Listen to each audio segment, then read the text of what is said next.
Hey everybody, I want to have a conversation about conservative views. Seems like there's a major misunderstanding on how conservatives view the world, like what their worldview actually is.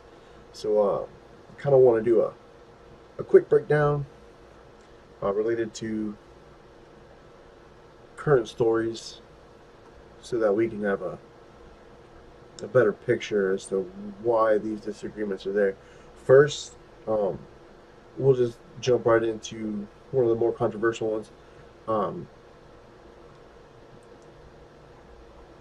Recently, Ben Sass introduced a bill uh, about the Born Alive bill, meaning babies that were born and survived abortion would have protection to stay alive.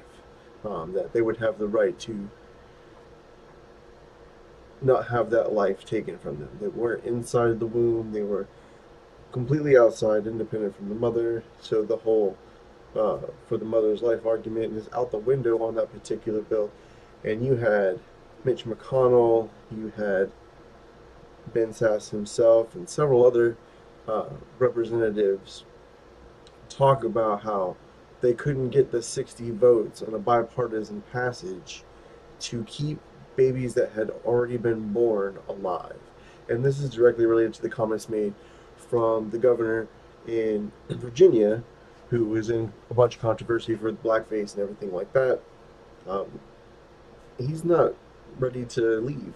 He's not willing to leave, resign his post for making the comments on the radio about how he was going to make the babies comfortable, and that then the parents would have a discussion with the doctor as to whether that baby is going to continue living or not. We've seen stories like this related in context to some of the countries the socialists like to point out to, like in England.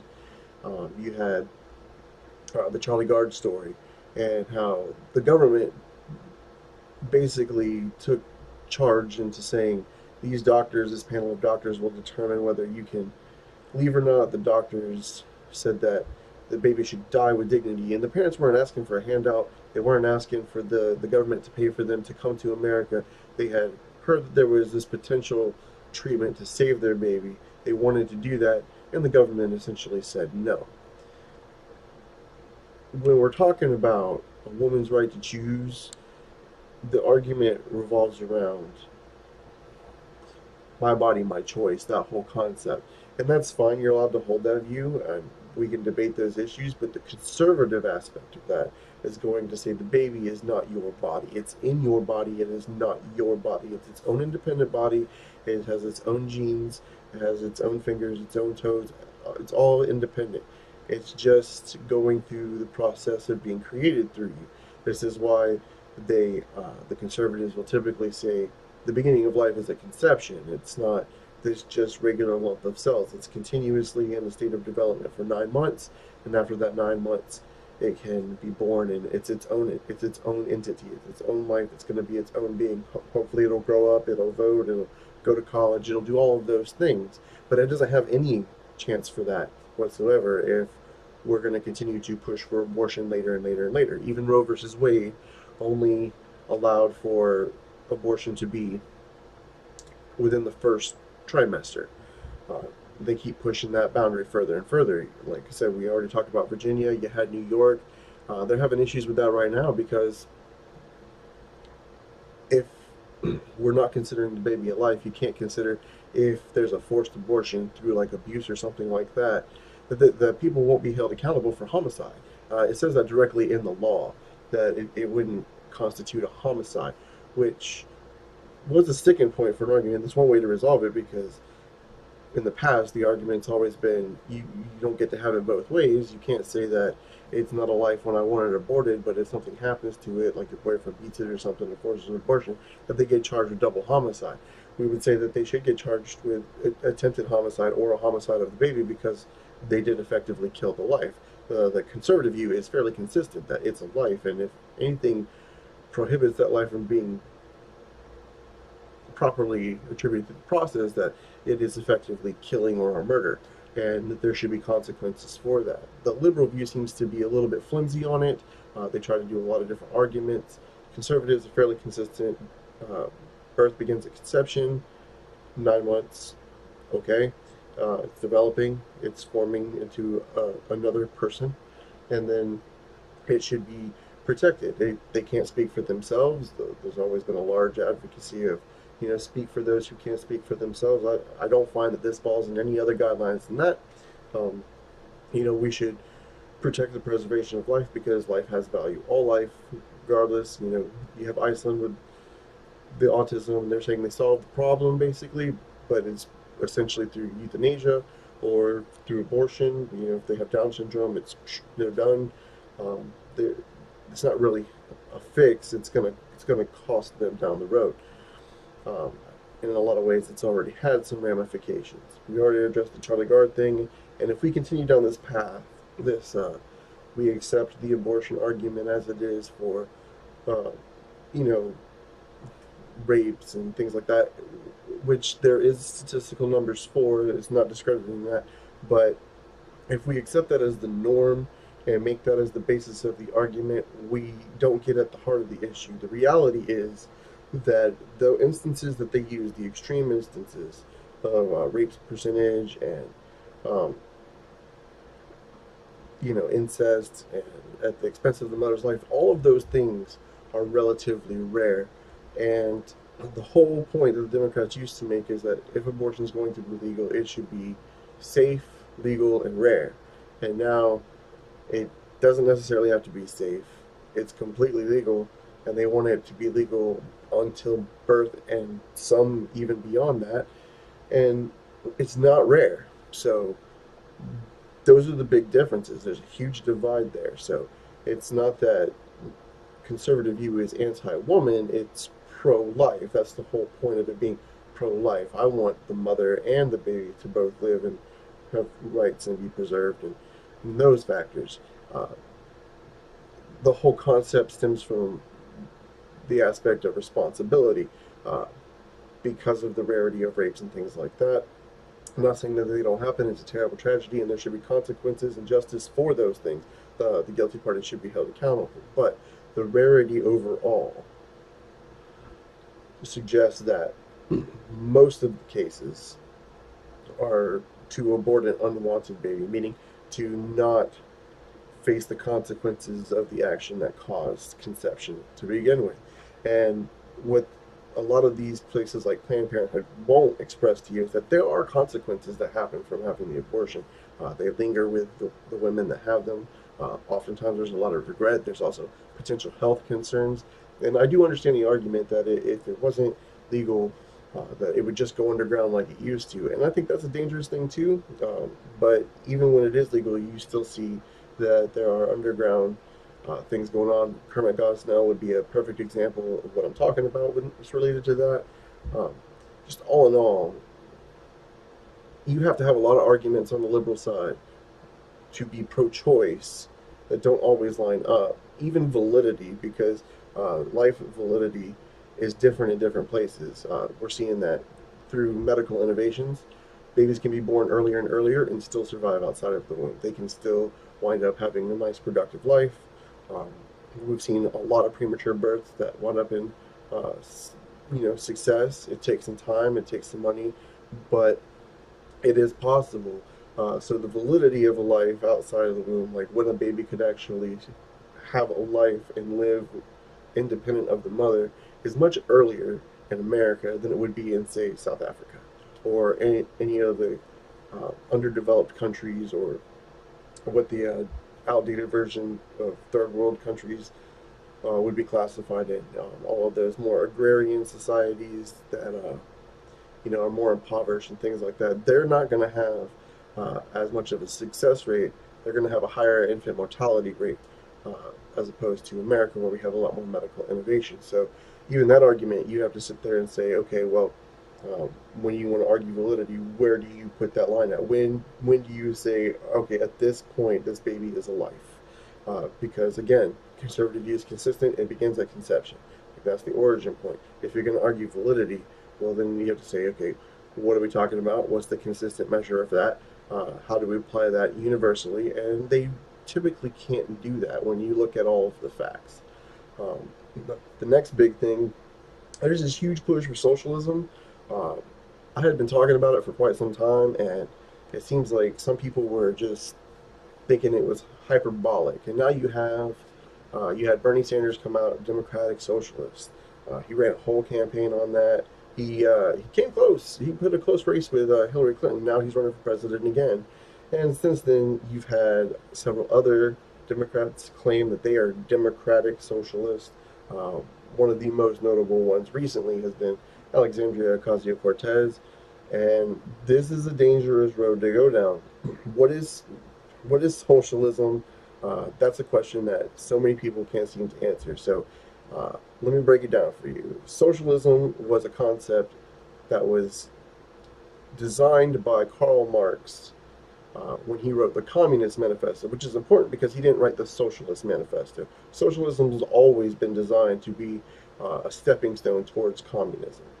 And the basic idea is this: when the government can cease, when they can seize control of the production, they can control the means of essentially what an independent business would have, be it Amazon or be it some mom and pops. If the government can control that means of distribution, then they get to determine how to distribute everything fairly. This is where we get the whole everything would be equal, everything would be fair, and it would go to what essentially he called the proletariat, because the rich would be the bourgeois, and now we had the proletariat, and the proletariat would uprise, overthrow the bourgeois, and then they'd have a dictatorial period where somebody had to organize it, because you're going to have somebody take charge to be able to make sure this mechanism is going to be designed to where everybody has their fair share, and then in a perfect world, everybody would only take what he needed to survive, and everybody would share in the production value. There wouldn't essentially be a need for any government, and it would be a true communism.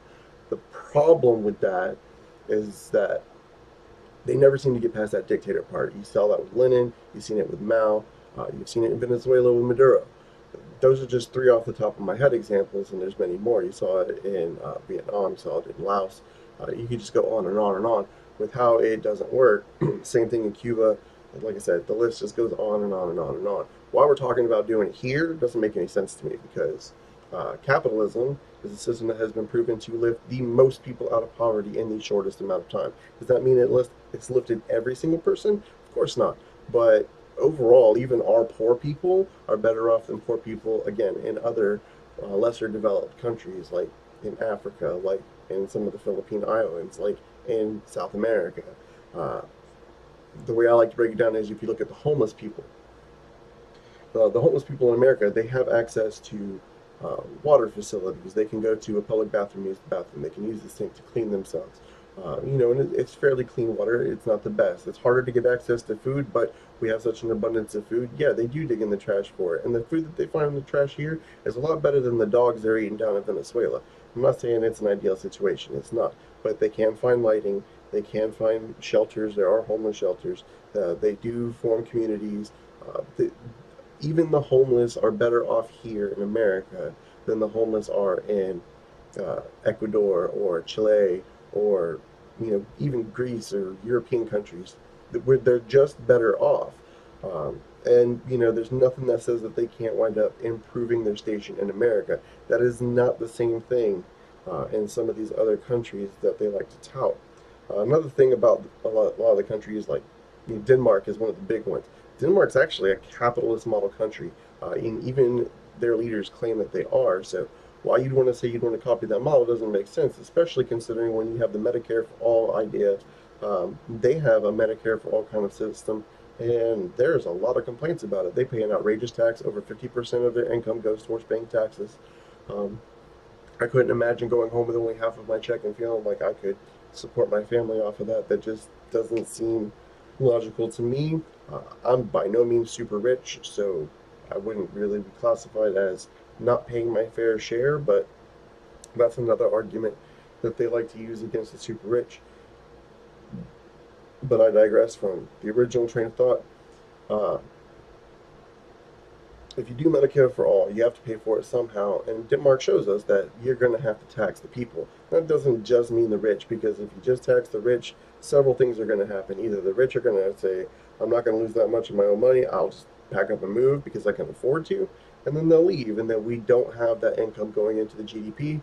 That affects jobs, that affects commerce, that affects money circulation in the economy. It's just not good. And you can't blame them for doing it. They have the right to sit there and say, well, I will just go move elsewhere. I will go to Mexico. I will go to London. I will go, somewhere where I don't have to worry about them taxing all of my income. I can still act in movies. I can still commentate on sports. I can do this, that. I can do a podcast from my house.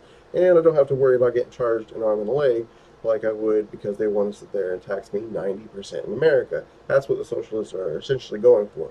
When they find out that they can't fund all of their programs just by taxing the rich, then they're going to keep taxing down the line, which means more taxes for everybody as it goes to the middle brackets and then eventually down to the bottom brackets, because you can't lift the bottom up by pulling the top down. You're just going to wind up bringing them all to the same level. So yeah, you'll have equality, but the likelihood is that you're going to all be equally poor. There won't be any rich. The only rich that there's going to be will be a true 1%, which have consolidated the power in the government, get to make all of the decisions and have all of the money. They're not going to share it. They're not going to sit there and be taxed. Look at our congressmen now. They get tax exemptions, which is, different. They're paid by taxpayer dollars. So really consider that whenever you hear people like Alexander Ocasio-Cortez being asked, how are you going to pay for something like this Green New Deal, where you want to eliminate air travel, you want to take 99% of cars away? You can't expect everybody to just have the money to go get an electric car. It's not really that feasible in rural areas. Uh, they're not going to have that kind of station. Some of those places are back a little bit further in their advent and their ability to accumulate those resources. It's just not realistic. Not only that, you just can't afford it. You can't afford free college. You can't afford Medicare for all. I mean, you look at the Canadian system, and everybody wants to tout about that, but it's not all it's cracked up to be. There's a ton of waiting lines. God forbid you have anything serious happen. And you see, when they need major surgeries, you see people from Canada coming to America. You don't typically see people in America who need a serious surgery flocking over to Canada for the free healthcare. It just doesn't work that way. Um, and not knocking Canada, work with what they got. I understand that. If that works for you, that's fine. It's just not going to work here. We can't afford it. If we tried it, we're going to have extremely high taxes, and it's going to affect everybody. You'll see businesses shut down because they can't afford the taxes. They can't afford to pay the employees. So then the poverty line will go up. There's just cause and effect, cause and effect, cause and effect. It just takes a little bit of common sense. So this is what I'm saying. The conservative view is capitalism says that the initial concepts in the Constitution, that you have the right to life, liberty, and the pursuit of happiness, those are what capitalism allows you to flourish. Nobody guaranteed that you'd find happiness, but you do have your life to live it however you want to, right? And you have the liberties to be able to find your happiness in whatever way you see fit. So if you're comfortable living on a minimum wage job working at McDonald's, you can do that. If you want to pursue a college degree in your 30s, you can do that. If you want to start your own business from the ground up, you can do that.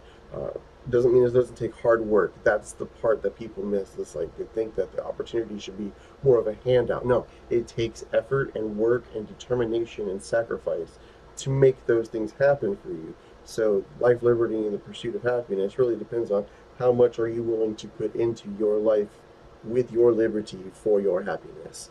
So that's more of the conservative stance. So, not everybody's going to work as hard.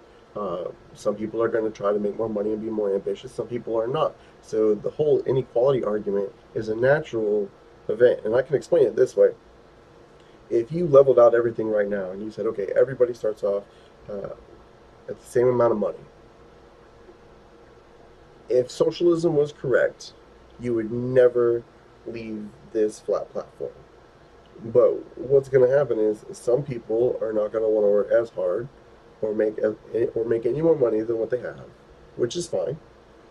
And then there's going to be people that feel like they could make more, they could innovate, they could create, and then you're going to see a tilt And then what's going to happen? Well, now I got people coming up, and then some people staying stationary, and then some people on the bottom. This is going to make inequality. It's going to happen every single time. It doesn't matter how many resets. And I've heard people say that what you need is a reset. They kind of had something similar to that with a reset, as close as you could get, I think, at the time, when you had the New Deal come in. And we have social programs that were implemented in the New Deal that are still affecting us today. Let's talk about Social Security. Social Security is not something you could retire on today, like it was when it was first implemented. You pay money into it, the government just takes it out of your check before you ever get any of the money from your paycheck. It's just out of there. Nobody ever asked you. Nobody said, "Hey, do you want to pay into Social Security?" Nobody gave it as an option. It's not a fringe benefit. It's just government takes it and puts it out there, and then they borrow from it. And now Social Security is not even solvent at the moment. Uh, so if you're banking on Social Security to be your retirement by saying we paid into it, it's our money, you should give back, good luck getting the government to sit there and say, "Oh, here's your money back." It's just not going to happen. And there's a lot of reasons for that to be the case. I don't agree with many of those reasons, but that is where we are. So you're talking Roth IRAs, 401ks, they're probably a better option. Investment, diversify your portfolio, do things like, you know, uh, look into other opportunities for passive income and active income. You don't necessarily have to work a million jobs or something. You find good stocks, something revenue, self-published books, things like that. There's a lot of things you could do to create different avenues of income that will work much better towards your retirement. And conservatives would push more for that. The way you do that is through capitalism, through free markets. I produce a good or service. People will pay for that good or service through currency exchange. I get the currency, they get the good or service. That's a mutual agreement. It's within both of our self-interest. They have a self-interest to have what I'm producing. I have a self-interest to produce it to make money, and that makes the whole thing go round. That's the whole basic idea. So you can talk about greed or whatever, but Milton Friedman used to say, "It's never you that's greedy; it's always the other guy," and that applies to everybody. So, just consider that when we're talking about socialism. You're just never going to have this perfect utopian environment where everything's going to be la di da and nobody's going to try to get more. Um, if you get the government to take control, innovation is likely to go down, which means it'll take longer for technological developments. You won't get that iPhone every year or 6 months. It'll be 5 to 10 years before you get the next one. You won't get that next fast computer, the next chips. It's just gonna slow it down, slow it down, slow it down. So what have we covered so far? So conservatives would say pro-life for everybody.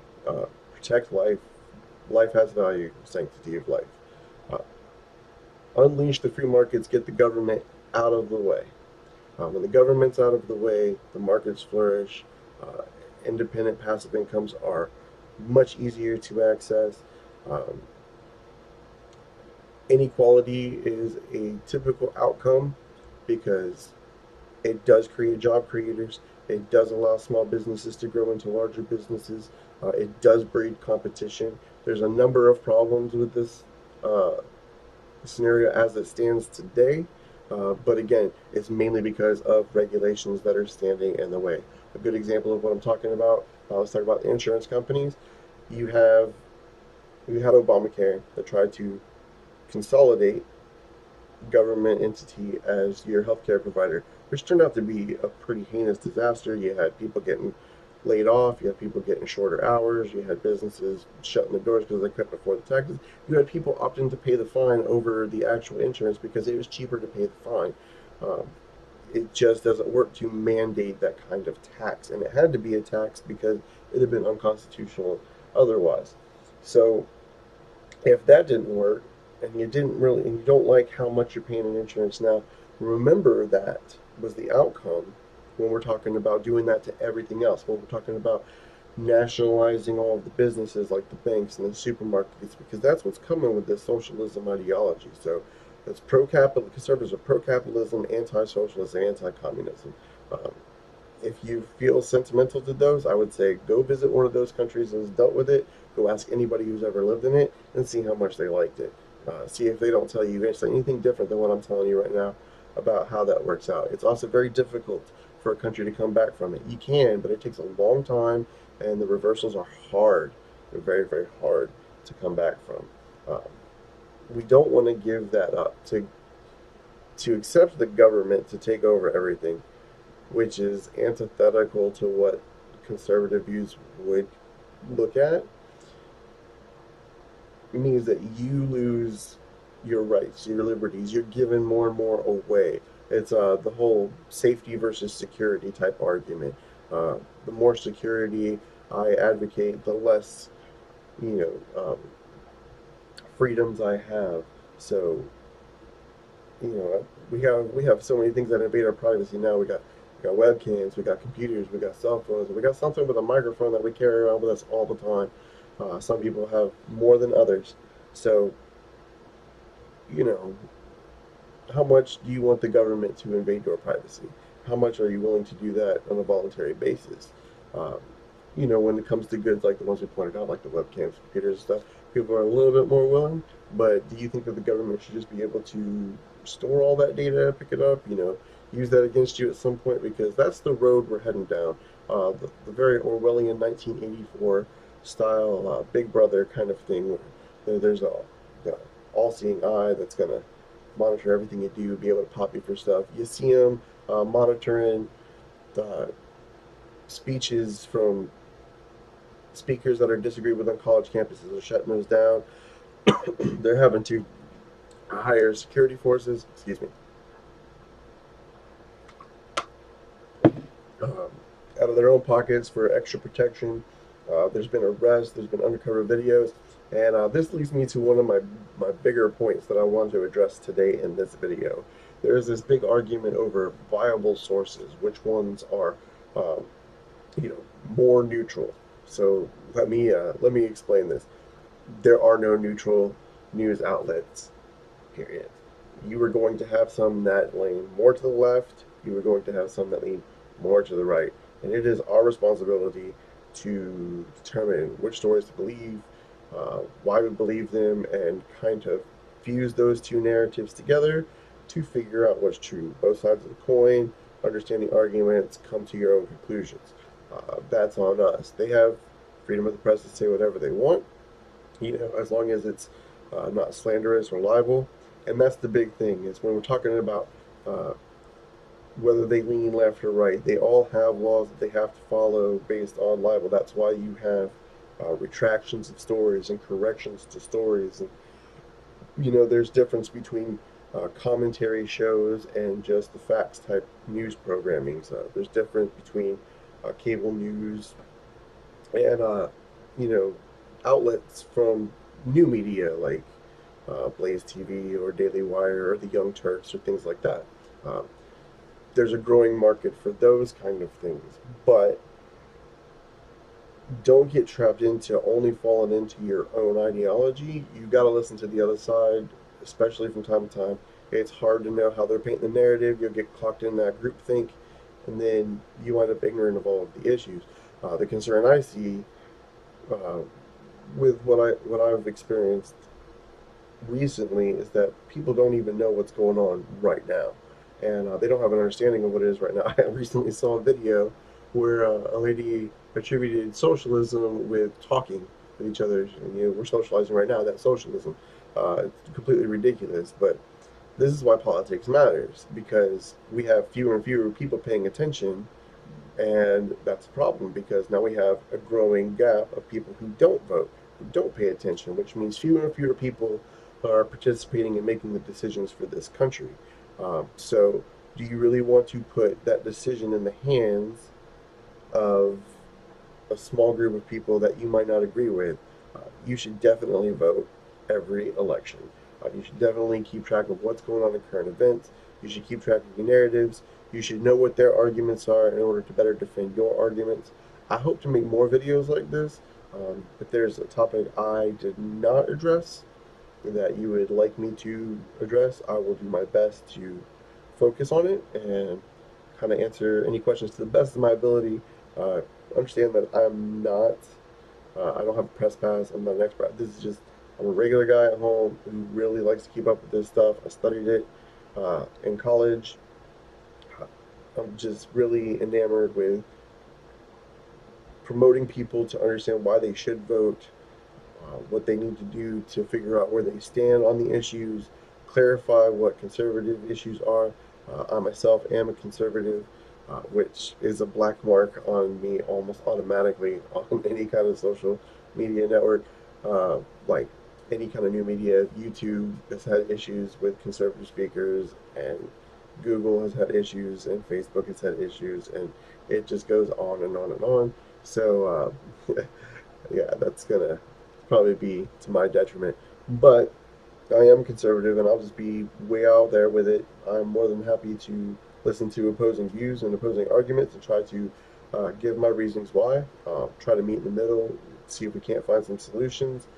I'm very, very firm in what I believe, and I will defend my positions to the best of my ability, but I will be humble enough to admit if I am wrong. I would expect the same from anybody else who would challenge me, or you can feel free to just listen to these videos and kind of take what I say and use that to catapult you into your own research, which would be preferable. You know, I would say go find out the information for yourself. It took me a long time to get to where I am. It took a lot of research. This is what I have learned to be the truth. People can disagree with it. I will explain why I agree with things. I look forward to making more of these, hopefully. Uh, and I guess I'll leave it there for now. Thanks for taking the time to listen to me.